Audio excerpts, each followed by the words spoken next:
오늘도 예배 가운데 거저왔다 거저가지 마시고 반드시 하나님 음성 듣고 들어가시길 축복합니다. 벌써 지금 날씨가 얼마나 더워졌는지 에어컨을 틀어야 되고 선풍기를 틀어야 되는 그런 상황이 되었습니다. 시간은 참 이렇게 빠르게 지난 것 같습니다. 빠른 시간에 밀려서 사는 인생이 아니라 시간을 주관하는 그런 시간에 다스리는 자가 되길 축복합니다. 어떻게 하면 시간을 다스리는 자가 될까요? 하나님께 깨어 있으면 됩니다. 기도로 깨어 있으면 돼요. 기도 시간에 쫓기는 자가 되지 마시고 시간을 다스리는 창조의 원형을 회복하시기를 주님의 이름으로 축복합니다. 자, 오늘 이야기의 무대는 예루살렘 다윗의 궁전입니다. 근데 다윗의 궁전인데 이름은 다윗의 궁전인데 그 궁전에 누구는 없습니까? 다윗은 없습니다. 대신 그 자리에 이제 반란을 일으킨 아들 압살롬과 또 역시 다윗을 배신한 모사 아히도벨, 그리고 또 한 사람이 그곳에 등장하게 되는데 그 사람의 이름은 다윗의 친구 후세. 이 이름들을 기억하시기 바랍니다. 압살롬, 아히도벨, 후세. 이 세 사람의 이야기가 이제 17장까지 쭉 이어지게 되는데 그 세 사람의 삼각관계가 이제 굉장히 다이나믹하게 이제 진행이 되면서 그 속에 이제 팽팽한 수싸움이 벌어지죠. 그러나 결국 하나님의 계획과 뜻이 이루어지는 것을 우리는 목격하게 되겠습니다. 자, 15절 말씀 읽겠습니다. 시작.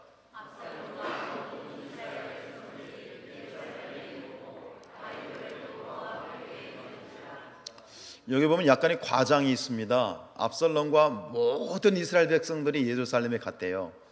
그래요, 안 그래요? 그건 아니죠. 이게 과장입니다. 그러니까 이걸 정확하게 얘기하면 여기서 모든 이스라엘 백성들이라고 하는 것은 모든 이스라엘 백성들 중에 압살롬을 추종하는 사람들, 압살롬의 추종자들이 예루살렘에 무혈 입성을 했습니다. 그러나 지금 현재 처해져 있는 국면은 분명히 이 현재의 대세는 누구입니까? 정대세 말고, 그렇죠? 대세는 압살롬입니다. 여기 있는 것처럼 많은 온 이스라엘의 많은 사람들은 이미 압살롬에게 넘어갔고 압살롬이 대세인데, 그리고 반대로 소수의 사람들만이 다윗을 지금 따르고 있는, 절대적으로 다윗이 불리한 상황에 있는 것은 맞습니다. 그리고 이 압살롬이 대세의 그 중심에 그 대세를 이루도록 하고 있는 그 중심의 중심이 또 있습니다. 압살롬을 대세로 이끈 사람, 그 사람이 누굽니까? 아히도벨이라고 하는 사람입니다. 이 사람은 모사입니다. 다윗의 모사였습니다. 다윗의 책사였습니다. 제갈량과 같은 사람이었습니다. 근데 그가 얼마나 뛰어난 사람이었는지, 얼마나 난 사람이었는지 오늘 한 구절 속에서 정확하게 드러나고 있는 것 같습니다. 그것이 23절입니다. 시작. 그때에 아히도벨이 베푸는 계략은 사람이 하나님께 물어서 받은 말씀과 같더라. 이보다 더 극찬이 어디 있습니까? 그러니까 아히도벨의 말은 누구의 말과 같다? 하나님의 말과 같은 거예요. 다윗에게도 그랬고 압살롬에게도 그랬고, 그냥 아히도벨이 말하면 그거는 이런 반구 여지가 없이 무조건 그냥 철석같이 믿을 정도로, 100%가 아닌 200% 신뢰할 정도로 아히도벨의 이 모략과 계획은 정말 기가 막혔다라고 그렇게 얘기합니다. 생각해보면 그렇습니다. 이런 아히도벨과 같이 압살롬에게 있었다는 것, 아히도벨은 천군 만마보다 중요한 사람인 거죠. 이런 사람이 옆에 있으면 좋을 것 같습니다. 어떠십니까, 여러분은? 여러분, 내 입에 혀 같은 사람이란 말 들어보셨죠? 입에 혀 같은 사람. 물론 이 사람 굉장히 기회주의자이고 또 악한 사람인 건 맞습니다만, 그러나 어쨌든 그가 수행하는 객관적인 어떤 그의 수행 능력에 있어서는 정말 입에 혀같이 정말 멋진 사람입니다. 뛰어난 사람입니다. 이런 사람이 한 사람 있으면 참 목회할 맛이 날 것 같습니다. 제 얘기라고 아멘도 안 해주십니까? 여러분, 여러분에게 적용하십시오. 내 삶에 이런 사람이 있게 하옵소서. 또 내 자녀들의 삶 가운데 이런 도울 자를 붙여 주십시오. 기도하라는 얘기예요. 그러니까 삼국지에 나오는 유비가 이와 같은 아히도벨과 같은 사람 누구? 제갈공명, 제갈량을 얻기 위해서 삼고초려를 하지 않습니까? 바로 그 아히도벨은 압살롬에게 제갈량 같은 사람입니다. 그런데 그런 아히도벨이 말이죠, 이렇게 뛰어나고 난 사람인 아히도벨이 이제 압살롬에게 제안했던 첫 번째 계략, 영어 성경으로는 계략이 어드바이스라고 되어 있습니다만 어쨌든 첫 번째 계략, 충고가 무엇이었는가? 우리 20절 말씀 읽습니다. 시작. 압살롬이 아히도벨에게 이르되 너는 어떻게 행할 계략을 우리에게 가르치라. 압살롬이 예루살렘 성에 무혈 입성하자마자 아히도벨에게 어떻게 해야 될지를 자문을 구합니다. 그러자 아히도벨이 이렇게 대답하죠. 21절 시작. 아히도벨이 압살롬에게 이르되 왕의 아버지가 남겨두어 왕궁을 지키게 한 후궁들과 더불어 동침하소서. 그리하면 왕께서 왕의 아버지가 미워하는 바 됨을 온 이스라엘이 들으리니 왕과 함께 있는 모든 사람의 힘이 더욱 강하여지다 하니라. 제 성경에 이렇게 써 있습니다. 끝에 헐 이렇게 써 있습니다. 이제 웃자고 하는데 다큐로 받으면 참 힘이 들어요, 그렇죠? 여러분, 이게 말이 됩니까? 이게 참 기가 막힌 얘기입니다. 지금 아버지의 후궁들이라고 하는 건 뭐냐, 어쨌든간 그게 본처이든 첩이든 아버지의 아내들입니다. 아버지 아내들과 함께 모든 사람들이 보는 백주 대낮에 공개적으로 동침을 하라는 얘기입니다. 그런데 압살롬은 어떻게 합니까? 22절. 이에 사람들이 압살롬을 위하여 옥상에 장막을 치니 압살롬이 온 이스라엘 무리의 눈 앞에서 그 아버지의 후궁들과 더불어 동침하니라. 그 장면만 생각해도 이게 정말 헐입니다. 헐. 어떻게 이럴 수 있을까? 굉장히 충격적인 그러한 계략이었고 압살롬은 그대로 행하게 됐죠. 이는 기본적으로 인륜을 파괴하는 반인륜적인 행위이며 더 심각한 문제는 이것은 하나님이 금지하신 근친상간의 죄를, 그것도 죽어 마땅한 죄를 범한 아주 악행입니다. 그래서 성경 레위기에서는 이것을 이렇게 금지하고 있지요. 레위기 20장 시작. 누구든지 그의 아버지의 아내와 동침하는 자는 둘 다 반드시 죽일지니 그들의 피가 자기들에게로 돌아가리라. 정말 조금이라도 하나님의 뜻을, 하나님을 돌이켜봤다면 이럴 수 없어요. 이건 죽어마땅한 그런 엄청난 반인륜적이고 반율법적인, 반신앙적인 행위를 하고 있습니다. 그런데 굉장히 충격적인 그런 이 행위이지만 이것은 당시 문화로 가면, 이 고대 근동으로 가면 이것은 관례였습니다. 뭐라고요? 문화입니다. 네. 어떻게 이럴 수 있지라고 하지만 어떻게 이럴 수 있는 것이었습니다. 왜 그러냐면 당시에 이 이방의 문화, 그리고 정치적인 전략적인 어떤 문화를 보면 한 나라에 새 임금이 됐잖아요. 그리고 새 임금이 됐을 때는 이 모든 백성들 앞에서 내가 이 나라를 장악을 했다, 내가 이 나라의 모든 것을 다 가졌다 라고 하는 것을 공공연하게 표식을 내기 위해서 했던 행위 중에 하나가 뭐냐면 선왕의 처첩을 취하는 겁니다. 선왕의 처첩을 취하는데 그 취하는 행위를 통해서 내가 이제 완전한 왕권 장악을 했다라는 것을 만방에 선포하는 행위입니다. 근데 문제는 뭐냐면, 그래 다른 왕이었다면, 나하고 다른 왕이었다면, 남이었다면 상관이 없어. 근데 문제는 이게 지금 누구의 아내들입니까? 아버지의 아내들이라는 게 이게 문제인 거지. 당시에 관례적으로 그럴 수 있다라고 하지만 돌이켜보면 또 이렇게 하면 안 되는 건데, 이것을 그대로 지금 아히도벨은 충고를 했고 압살롬은 그대로 하고 있는 것이죠. 근데 이렇게 해야만 되는 이유가 있었어요. 왜 이렇게 해야 되느냐? 또 한 가지 중요한, 그러니까 이 모든 것은 아히도벨의 아주 정확한 계획하에 이루어진, 아주 치밀한 계획 안에 이루어진 목적이 있는 행위인데, 여기서 굉장히 중요한 목적 하나가 있어요. 그게 21절 후반절에 나오죠. 시작. 후궁들과 더불어 동침하소서. 그리하면 왕과 함께 있는 모든 사람의 힘이 더욱 강하여지리이다. 왕과 함께 있는 사람, 왕이 누구예요? 압살롬의 추종자들이에요. 이게 추종자들이 보는 앞에서 아버지의 후궁들과 동침을 함으로 말미암아 그것이 그를 따르는 추종자들의 길을 세워주는 거예요. 아, 드디어 우리 압살롬 왕이 이 나라를 장악했구나. 그러니까 추종자들의 사기를 높여주고 기세 등등하게 만들어서 결국 이 모든 반역이 완벽하게 승리로, 완전히 이제 승기가 기우는 그런 판세로 가기 위한 아주 치밀한 그런 전략이었죠. 마찬가지입니다. 역시 여러분, 동서고금을 막론하고 이런 어떤 그 단체나 공동체의 지도자의 행위는 그 공동체의 사기를 좌우하는 거예요. 이렇게 생각해 보십시다. 제가 늘 맥에 빠져 있고 의기소침하고 그렇게 있다면 여러분들이 좋으시겠죠? 아마 이건 뭐 남의 이야기, 또 남의 이야기라고 아멘도 안 해주고 응답도 안 해주고, 그럼 이렇게 생각. 여러분 가정을 보십시다. 여러분 가정의 가장 아버지가 늘 힘이 빠져 있고 맥에 빠져 있고 의기소침하고 어깨에 쭉 쳐져 있고, 그럼 가정 분위기가 굉장히 좋아지겠죠? 아니잖아요. 그래서 이것은 동서고금을 막론하고 굉장히 중요한 진리입니다. 지도자의 행위, 지도자의 모습, 언행심사, 말 한마디가 그 공동체의 향방을 가르는 거예요. 어쨌든간 그 행위를, 그래서 일부러라도 뭔가를 정말 액션을 취해야 되는 그런 모습인데, 오늘 지금 이 다윗이 아니라 이 압살롬의 행동을 주도했던 아히도벨의 생각은 그런 거예요. 이렇게 반윤리적이고 반율법적이고 반신앙적이지만 이거를 통해서 이 나라 백성들이 기세 등등해지고 힘을 얻고 추종자들이 더 힘을 얻을 수 있는 그런 부분이 된 거예요.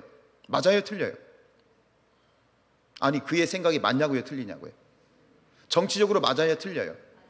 좋은 말 할 때 맞다고 하세요. 자, 맞아요, 틀려요? 맞는 거예요. 이게 일반 정치적인, 문화적으로 보면 이게 맞는 거예요. 그러니까 이 아히도벨이 잠깐 봤지만 아히도벨의 꾀나 계획은 한치 오차도 없어요. 그리고 그가 던지는 바둑알처럼, 장기알처럼 한 수 한 수는 적에게는 치명적인 치명타를 날리는 그런 머리를 가지고 있어요. 그리고 우리가 17장을 읽지 않았지만 우리가 다음에 17장을 보겠습니다만, 결국 지금 아히도벨이 생각하고 있는 이 아히도벨의 생각대로 진행이 되면 다윗은 100% 어떻게 됩니까? 잡혀 죽습니다. 근데 그것이 막혔으니까 다윗이 산 겁니다. 아히도벨의 이 계략이 막혔기 때문에 다윗이 산 거지, 아히도벨의 계획대로 되었다면 다윗은 즉시 체포되어서 결국은 끝났습니다. 패배하고 날 것입니다. 아히도벨, 정말 그는 난 사람입니다. 정말 뛰어난 사람입니다. 그거는 누구도 부인할 수 없는 사실입니다. 그런데 이 압살롬의 반역과 이 모든 것은, 그 결말은 어떻게 됩니까? 이 싸움의 승리는 누구에게 있고 누가 패배로 끝이 납니까? 알지 않습니까? 누가 승리하죠? 다윗이 승리하죠. 다윗이 승리했다는 얘기는 압살롬이 패배했다는 이야기고, 압살롬이 패배했다는 얘기는 누가 졌다는 얘기입니까? 아히도벨이 졌다는 얘기입니다. 이렇게 똑똑하고 이렇게 정말 치밀하고 정말 한치 오차도 없는 아히도벨의 계략이 실패로 돌아갔습니다. 실패로 돌아갔습니다. 그 이유가 뭡니까? 그 이유가 뭐죠? 하나님이 살아계시기 때문입니다. 누가 살아계시다고요? 하나님이 살아계시기 때문입니다. 욥기서 5장 12절 말씀입니다. 자, 하나님은 교활한 자의 계교를 꺾으사 그들의 손이 성공하지 못하게 하신다. 결국 다윗이 실패할 수밖에 없는 확률은 100%, 200%였습니다. 누가 봐도 압살롬과 이 아히도벨의 계략은 정확했습니다. 겉으로 보기에, 눈으로 보기에 상황과 모든 것들은 다 압살롬의 승리가 우세했습니다. 그런데 왜 갑자기 압살롬은 패망하고 다윗이 구원을 받고 승리할 수 있었을까요? 이유는 다른 게 없습니다. 하나님이 살아계시기 때문입니다. 여러분, 하나님이 살아계심을 믿으십니까? 하나님이 언제나 옳으신 걸 믿으십니까? 하나님은 두 눈 시퍼렇게 살아계십니다. 우리의 연약함은, 여러분들이 쉽게 대답을 못했던 이유는 역시 우리는 눈앞에 보이는 상황이나 눈앞에 펼쳐진 상황에 우리의 마음을 빼앗기기 때문입니다. 눈앞에 펼쳐진 상황은 100% 지고도 남는 상황입니다. 그러니까 거기에 우리의 마음을 빼앗기고 마는 것입니다. 여러분, 눈앞의 상황에 마음을 뺏기지 마십시다. 눈앞에 벌어지는 것이 결론이 아닙니다. 결론은 누구에게 있습니까? 결론은 누구에게 있습니까? 하나님께 있습니다. 이기고 지는 것은, 인간의 생사 화복은, 그 주권자는 하나님께 있습니다. 오늘 상황을 보면 압살롬과 아히도벨은 이제 모든 것을 가지게 됩니다. 다 가진 거예요. 하다못해 왕의 후궁까지 다 취해버렸잖아요. 다 가진 것 같습니다. 근데 그들에게는 하나가 없었습니다. 근데 반대로 다윗은 이제 다 잃어버립니다. 왕궁도 잃어버리고 후궁들도 다 잃어버리고 다 잃어버립니다. 다 잃은 것 같으나 그에게는 잃지 않은 한 가지가 있었습니다. 그게 뭡니까? 하나님입니다. 내게 아무것도 없어요. 하나님, 난 돈도 없습니다. 나는 배운 것도 없습니다. 가방끈도 짧고 통장에 잔고도 없고 나를 도와줄 사람이 없는 것 같습니다. 묻습니다. 여러분에게 하나님이 있으십니까? 이럴 때는요, 아멘도 크게 하면 믿음이 더 커집니다. 여러분에게 하나님이 있습니까? 하나님을 가지셨습니까? 그건 여러분은 모든 걸 가진 겁니다. 모든 걸 가진 겁니다.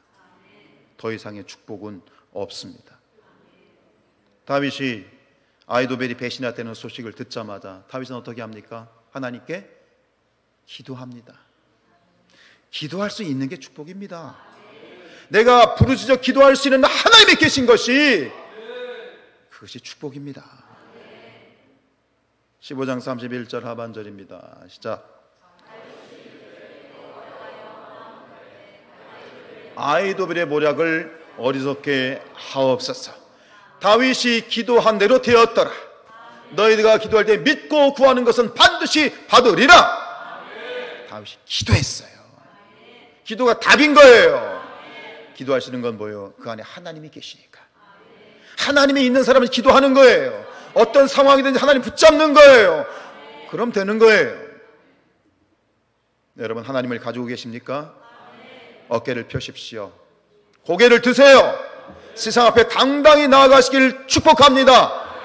내가 가진 게 변변치 않고 배운 것이 변변치 않고 도울 사람이 변변치 않다고요. 그래서 어깨가 축 처지고 고개 떨궈지고 맥이 빠졌다고요. 그건 돈이 없는 것이 아니고 사람이 없는 것이 아니고 배운 게 없는 게 아니라 믿음이 없는 겁니다. 회개하십시오. 믿음이 없는 겁니다. 히브리서 11장 6절입니다. 시작. 믿음이 없이는 하나님을 기쁘시게 하지 못하나니 하나님께 나아가는 자는 반드시 그가 계신 것과 또한 그가 자기를 찾는 자들에게 상 주신이심을 믿어야 한다는 거예요. 내게 부족한 건 사람이 아닙니다. 내게 부족한 거는 돈이 아닙니다. 내게 부족한 거는요, 다른 게 아니고요, 믿음이 부족한 거예요. 믿음을 같이 축복합니다. 하나님은 살아계셔요. 하나님은 살아계셔요. 그 살아계신 하나님께 나아가면, 하나님을 찾으면 하나님이 상을 주시고 응답을 주시고요. 죽을 것 같으세요? 죽을 것 같으세요? 여러분이 하나님을 신뢰하시면, 믿음을 붙들면 절대로 죽지 않습니다. 더 정확하게 얘기하면 이렇습니다. 하나님은 죽게 내버려 두지 않습니다. 할렐루야. 16절입니다. 시작. 다윗의 친구 아렉 사람 후세가 압살롬에게 나갈 때에 그에게 말하기를 왕이여 만세, 왕이여 만세. 이제 압살롬과 아히도벨이 있는 다윗 궁전에, 다윗 성에 한 사람이 떡하니 나타납니다. 누굽니까? 다윗의 친구 후세가 등장하고 있습니다. 앞에서 우리가 아는 것처럼 이 후세는 다윗이 피난길에 오를 때 다윗의 친구이기 때문에 다윗이 피난길에 함께 동행하여 가려고 그랬습니다. 힘이 되어 주려고, 친구니까. 믿음이 없으면 뭐라도 있어야 돼? 의리라도 있어야 돼. 의리 사나이입니다. 그런데 다윗이 뭐라고 얘기하느냐? 친구여, 나를 따라오지 말고 압살롬에게로 가라. 그러면서 내가 앞서서 제사장 사독과 아비아들을 보냈는데 너도 그와 함께 압살롬에게 머물러라. 밀명을 준 거죠. 그러면서 그 성에 어떤 일이 벌어지는지 나에게 보고를 해다오. 그러니까 이 후세를, 친구인 후세를 그리고 다윗성에 보내면서 뭘로 보낸 거예요? 밀정으로 보낸 거예요. 밀정으로 그곳에서 있어라. 스파이로 좀 가 있어라 그랬죠. 근데 말이 그렇지 그곳에 스파이로 가서 밀정으로 있는다는 것이 그렇게 녹록한 일은 아닙니다. 지금 이스라엘 모든 사람들은 삼척동자도 압니다. 후세는 다윗에게 어떤 사람입니까? 친구입니다. 절친입니다. 다른 사람은 다 배신해도, 아이도벨은 배신해도 누구는 배신하지 않아? 후세는 배신하지 않을 걸 알고 그런 사람, 그런 관계였습니다. 그런데 삼척동자도 그 관계를 아는데 그런 후세가 압살롬에게 갔을 때 압살롬이 그를 그렇게 반길까요? 보세요. 말씀 보세요.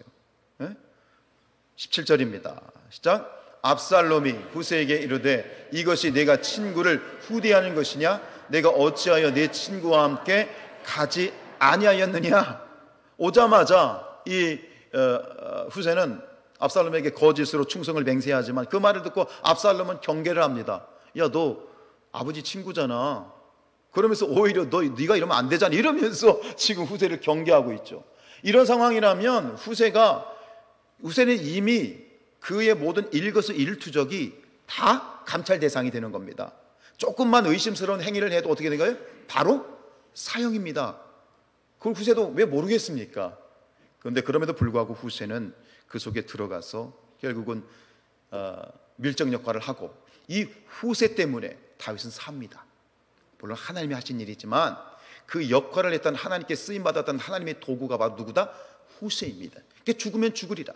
호랑이 굴 속에 들어간 겁니다. 그 속에서 친구 다윗을 위해서 그리고 이스라엘의 왕인 다윗을 위해서 하나님의 사람 다윗을 위해서 기꺼이 자기의 목숨을 내놓은 겁니다. 그리고 그 후세 때문에 이 상황은 아이도벨의 계략은 막힙니다. 막히게 되죠. 그리고 결국 이제 승리를 잡는 그런 주도적인 역할을 하게 됩니다. 이런 상황 가운데 오늘 후세도요, 이 사람도 모사입니다. 아이도벨만 모사가 아닙니다. 다윗 누굽니까? 이 압살롬이 의심을 하니까 자기를 변호하고 충성을 맹세하죠. 우리 18절 19절입니다. 시작. 후세가 압살롬에게 이르되 그렇지 아니하니이다. 내가 여호와와 이 백성 모든 이스라엘의 택한 자에게 속하여 그와 함께 있을 것이니이다. 당황하지 않습니다. 그리고 19절 이어서요. 자, 또 내가 이제 누구를 섬기니까 그의 아들이 아니니까 내가 전에 왕의 아버지를 섬긴 것 같이 왕을 섬기리이다. 결국은 여기서 더 이상 압살롬이 질문을 하지 않습니다. 질문하지 않았다는 얘기는 어쨌든간 이 압살롬이 후세를 뭐 했다? 일단 믿자. 근데 상황 생각해 보면 자기가 이 압살롬도 배신자잖아요. 그죠? 아버지를 배신했잖아요. 아이도벨도 배신자잖아요. 아마 그렇게 생각했던 것 같아. 나도 배신자, 아이도벨도 배신자, 너도 배신자. 속으로 막 썩소를 날리면서 에이구, 당신도 별 수 없구나. 아마 그러면서 받아들이지 않았을까. 성경에 나와 있지만 제 성경은 그렇게 쓰여 있습니다. 그렇죠? 아마 그렇게 해서 받아들이지 않았을까. 결국 이 후세는 결국 하나님의 의의 무기가 되어서 압살롬을 이제 반역을 이제 무찌르고 다윗을 승계하는 데에 굉장히 중요한 주도적인 역할을 하게 됩니다. 오늘 말씀 마지막으로 한 가지를 생각하면서 정리하기를 원하는데, 여러분, 아이도벨과 후세 두 사람은 공통점이 참 많습니다. 어떤 공통점이 있을까요? 둘 다 모사입니다. 책사입니다. 뛰어난 모사이고요. 두 번째는 뭐예요? 압살롬이 반역을 일으키기 전에 누구와 함께 있었어요? 다윗을 도와서 다윗을 돕던 사람들입니다. 그리고 압살롬의 반역 후에 또 누구와 함께 있습니까? 압살롬과 함께 있습니다. 목적은 다르지만 압살롬과 함께하고 있습니다. 그런데 가장 중요한 공통점이 또 하나 있습니다. 오늘 이것이 가장 중요할 것 같습니다. 그건 뭐냐면 둘 다 하나님의 도구로 사용되고 있다는 점입니다. 목사님, 후세는 하나님이 사용하셨는데 이 아이도벨도 하나님이 사용하셨다고요? 라고 질문할 수 있습니다. 맞습니까? 틀립니까? 아이도벨을 하나님이 사용하셨습니까? 네, 그렇습니다. 그 이야기가 뭐냐면 이 앞에서 이제 압살롬이 아이도벨의 그런 충고를 따라서 아버지 후궁들을 이제 동침을 하잖아요. 근데 이것이 결국은 뭐냐면 앞에서 하나님이 이미 뭐 하신 거예요? 예언하셨던 일이에요. 다윗의 범죄에 대해서 하나님께 책망하시면서 그리고 너에게 이런 심판이 내리게 될 텐데 앞으로 이런 일이 벌어질 거야 하면서 하나님이 계획하신 심판이 있었어요. 그게 12장 11절이에요. 자, 읽습니다. 시작. 여호와께서 또 이와 같이 이르시기를 보라, 내가 너와 내 집에 재앙을 일으키고 내가 내 눈앞에서 내 아내를 빼앗아 내 이웃들에게 주리니 그 사람들이 내 아내들과 더불어 백주에 동침하리라. 12장에서 하나님이 예언하셨던 것이 지금 몇 장? 16장에서 성취되고 있죠. 이건 하나님의 계획이 성취된 겁니다.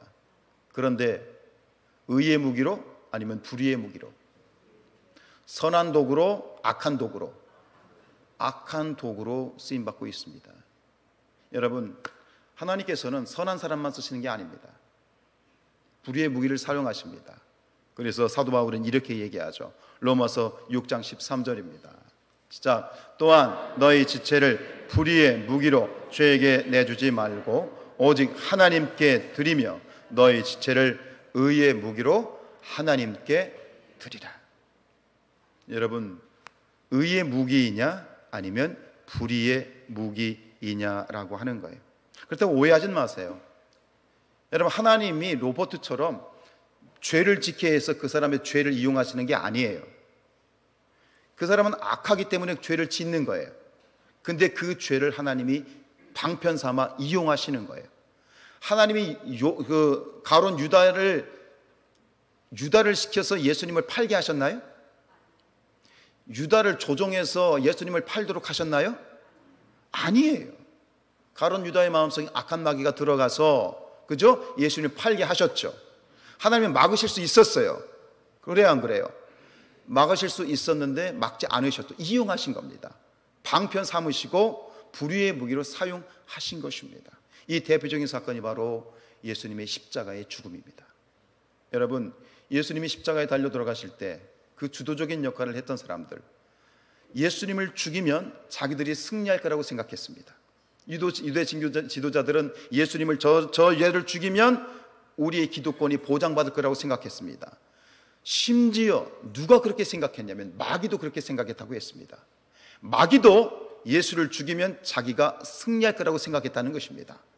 그런데 결국 뭐예요? 예수님은 돌아가셨지만 부활하셨고 모든 죄와 사망 연세를 이기셨죠. 하나님은 역전의 명수이십니다. 불의의 무기로. 여러분, 우리가 하나님 앞에 그런 불의의 무기로 쓰임받는 인생 되지 않기를 원합니다. 후세와 같이 하나님의 의의 도구로 쓰임받는 그런 인생이 되기를 축복합니다. 앞에서 말씀드린 것처럼 아이도벨은 우리가 잠깐 살펴봤지만 정말 난 사람입니다. 기가 막힌 사람입니다. 그런 사람 하나 옆에 있었으면 좋을 정도로 천군만마보다 더 아주 기가 막힌 사람입니다. 그런 그가 가지고 있던 총명과 지혜, 그가 가지고 있던 모든 명석감은 누가 주신 겁니까? 하나님이 주신 겁니다. 근데 천상천하 유아독존, 하늘 높은 줄 모르고 콧대를 세우고 교만하다가 결국 하나님을 무시하다가 패망의 길로, 죽음의 길로 가게 되죠. 뒤에 17장 23절에 가면 이 아이도벨의 마지막 죽음의 이야기가 나옵니다. 아이도벨이 어떻게 죽죠? 자살하여 죽습니다. 자기의 계략이 막히니까 그 즉시 고향으로 들어가서 집 정리하고, 사람이 죽기 전에 집 정리한다고 하잖아. 다 정리하고 자살하여 죽습니다. 왜 그렇습니까? 그에게는 누가 없어요? 하나님이 없어요. 하나님이 없어요. 여러분 기억하십시오. 언제 어디서든 눈앞에 보이는 상황이, 그리고 어떠한 일들이 펼쳐지든 우리가 바라볼 것은 상황과 돌아가는 일들이 아니라 하나님을 기억하시길 축복합니다. 전도서 12장 1절입니다. 시작. 너는 청년의 때에 너의 창조주를 기억하라. 곧 곤고한 날이 이르기 전에 나는 아무 낙이 없다고 할 해들이 가깝기 전에. 여러분 다시 한번 기억하십시오. 하나님은 살아계십니다. 하나님은 살아계십니다. 그리고 그 살아계신 하나님이 누구와 함께 하십니까? 나와 함께 하십니다. 그 살아계신 하나님이 어디에 계십니까? 내 안에 계십니다. 그리고 기도합시다. 하나님, 한 번 사는 인생, 저 아이도벨과 같이 불의의 무기로 악한 도구로 쓰임받는 인생이 아니라 후세와 같이 하나님께 쓰임받는 의의 무기가 되게 하옵소서. 하나님, 나를 사용해 주십시오. 한 번 사는 인생, 녹슬어서 사라지는 인생이 아니라 달아서 사라지는 낫과 같은, 하나님께 쓰임받는 그런 후세와 같은 나의 삶이 되게 하옵소서. 그렇게 살 수 있는, 그렇게 살아가는 그런 저와 여러분들 될 수 있기를 주님의 이름으로 축복합니다.